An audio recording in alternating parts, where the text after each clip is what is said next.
اللہ کہتا ہے کہ میرا بندہ میں تیری ماں سے 70 گنا کا مطلب سدہ 70 نہیں ہوتا، لا محدود درجے میرا پیار ہے۔ پھر تسلی نہیں ہوتی، اللہ تو قرآن تو بھیج رہا ہے، پتہ نہیں ہم عمل کر سکیں گے کہ نہیں کر سکیں گے۔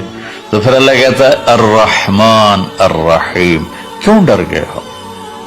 کیوں قرآن کے مطابق دکان نہیں چلاتے، زندگی نہیں گزارتے، جاب نہیں کرتے، زراعت نہیں کرتے، تجارت نہیں کرتے، شادی نہیں کرتے، ساری چیزوں کو بنا لیں تو کیوں ڈرتے ہو؟ رب العالمین پہلی گارنٹی، الرحمن الرحیم پہلے بسم اللہ سے، پھر دوسری گارنٹی اللہ کہ میں اللہ ہوں، نفع نقصان کا مالک ہوں، پھر رب العالمین تم پر مہربان ہوں، تمہارا پالنے والا ہوں، پھر الرحمن الرحیم کی دوبارہ تکرار ہے۔ کیوں ڈرتے ہو؟ رحمان بھی ہوں رحیم بھی ہوں۔ اب اللہ نے جزا سزا کا بھی ایک رکھا نا، کہ بہت سے لوگ ہیں جو محبت کی بات جتنی بھی کرو وہ الٹا ہی سوچتے ہیں، تو اس کو دھمکانے کے لیے مالک یوم الدین۔ پھر یہ بھی یاد رکھنا کہ میرے لیے میرے پاس جزا سزا کا بھی نظام ہے۔ اس کو اللہ تعالیٰ اتنے خوبصورت انداز میں بیان کرتا ہے کہ ہم تو چونکہ عرب نہیں ہیں لیکن عربی کچھ پڑھی تھوڑی بہت، اللہ نے اس کا ذوق بھی دیا، تو ابھی ساری بات ہو رہی کہ وہ ایسا ہے، وہ ایسا ہے، وہ ایسا ہے، لیکن آگے ہے ایاک نعبد و ایاک نستعین، اللہ تیری ہی بندگی کرتے ہیں، تجھی سے مدد مانگتے ہیں۔ تو ایک دم جیسے اللہ سامنے آ گیا ہو، الحمدللہ رب العالمین الرحمن الرحیم، ان الفاظ نے اس طرح کر دیا جیسے اللہ میرے سامنے آ گیا ہے، جیسے کہ انک تراہ، جیسے اللہ میرے سامنے آ گیا تو میں کہتا ہوں ایاک نعبد، یا اللہ میں تیری ہی بندگی کرتا ہوں، و ایاک نستعین، یا اللہ میں صرف تجھے پکارتا ہوں مدد کے لیے، میں کسی اور کو نہیں پکارتا۔ میرے نبی نے حضرت عبداللہ بن عباس سے فرمایا وَإِذَا سَأَلْتَ فَاسْأَلِ اللَّهِ وَإِذَا اسْتَعَنْتَ فَاسْتَعِنْ بِاللَّهِ کہ اے بچے، اے میرے یا غلام، اے میرے پیارے چچا زاد بھائی، تو ایسا جب تجھے پکارنا ہو تو اللہ کو پکارنا، مدد کے لیے صرف اللہ ہے جو آتا ہے، اللہ کے سوا کوئی مدد نہیں کر سکتا۔ یہ اسباب کی دنیا ہے، ایک دوسرے سے مدد لینا، تو میرے نبی نے قرضے اٹھائے، میرے نبی نے زرہ پہنی، میرے نبی نے تلوار اٹھائی، لیکن وہ کام جو براہ راست اللہ کے ہاتھ میں ہے ان میں صرف اللہ کو پکارا جاتا ہے، ان میں صرف اللہ کو پکارا جاتا ہے۔ ایاک نعبد و ایاک نستعین، علماء فرماتے ہیں ساری آسمانی کتابوں کا خلاصہ قرآن ہے، اور قرآن کا خلاصہ سورۃ فاتحہ ہے، اور سورۃ فاتحہ کا خلاصہ ایاک نعبد و ایاک نستعین ہے۔ اے میرے اللہ، یا اللہ، یہ صرف اللہ کے ساتھ ہے اور کسی کے ساتھ نہیں ہے۔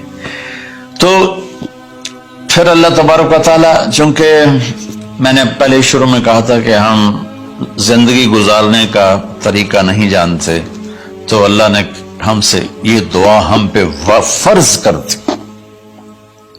کہ تم نے یہ مانگنا ہے جو کہ تم اندھے ہو، جاہل ہو، کہو اہدنا۔ کتنی ضروری ہے، اللہ کہتا ہے روٹی مانگو، پانی مانگو، بیوی مانگو، بچے مانگو، جی کپڑے مانگو، زمین مانگو، جائیداد مانگو، صحت مانگو، عزت مانگو، سب کچھ مانگو، لیکن ایک چیز اللہ نے فرض کر دی کہ میرے بندے اگر تو ہدایت کے بغیر مر گیا تو برباد ہو جائے گا، لہذا تم پہ واجب کرتا ہوں، فرض کرتا ہوں کہ کہ اہدنا الصراط المستقیم۔ اہدنا پہلے میں بتا چکا ہوں کہ ہدا، یا اللہ وہ چٹان دکھا دے جس کو دیکھ کر میری زندگی کی راہیں صحیح جگہ تک مجھے پہنچائیں۔ ہدا، عرب اس کو سن کے ہل گئے تھے کہ وہ محاورہ سمجھتے تھے، ہم محاورہ نہیں سمجھتے، لیکن عرب کیوں ہل گئے تھے؟ کہتے کیا کمال ہے یار، یہ کیا آدمی کہاں سے بولتا ہے، کیا بولتا ہے۔ وہ تو ابو جہل سے پوچھا اخنس ابن شریک نے، سچ سچ بتا محمد جھوٹے ہیں کہ سچے ہیں؟ کہنے لگا اللہ کی قسم سچے ہیں، پر نہیں مانوں گا، میں بنو ہاشم سے مقابلہ کروں گا، نہیں مانوں گا، سچے ہیں۔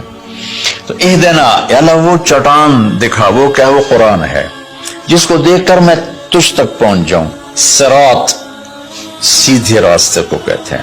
صراط جس پر کسی قسم کا کوئی کھڈا نہ ہو، جیسے موٹر وے. اب موٹر وے بنا ہے تو ہم لوگ اپنے گاؤں سے، ابھی میں گاؤں سے ہی بات کر رہا ہوں، ملتان کے لیے جانا ہو، لاہور، اسلام آباد، فیصل آباد، موٹر وے سے جاتے ہیں. صراط موٹر وے کو کہتے ہیں. المستقیم جس میں وہ نہ ہو، زیادہ موڑ نہ ہو بلکہ سیدھا ہو. الذین انعمت علیہم، نعم اس بوٹی کو کہتے ہیں جو سردی گرمی میں خشک نہیں ہوتی، سدا بہار سرسبز ہوتی ہے.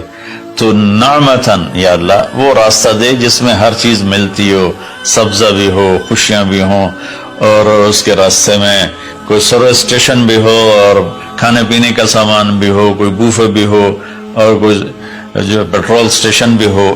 آج کی زبان میں کہہ رہا ہوں، یا اللہ وہ راستہ دے جو آباد ہو، جو سرسبز ہو. نعم کے اندر یہ معنی موجود ہے. غیر المغضوب علیہم ولا الضالین. پھر کہا آمین، زور سے کہو آمین. تو میرے رب نے فرمایا کہ یہ مانگو کہ مجھے سیدھی راہ دکھا.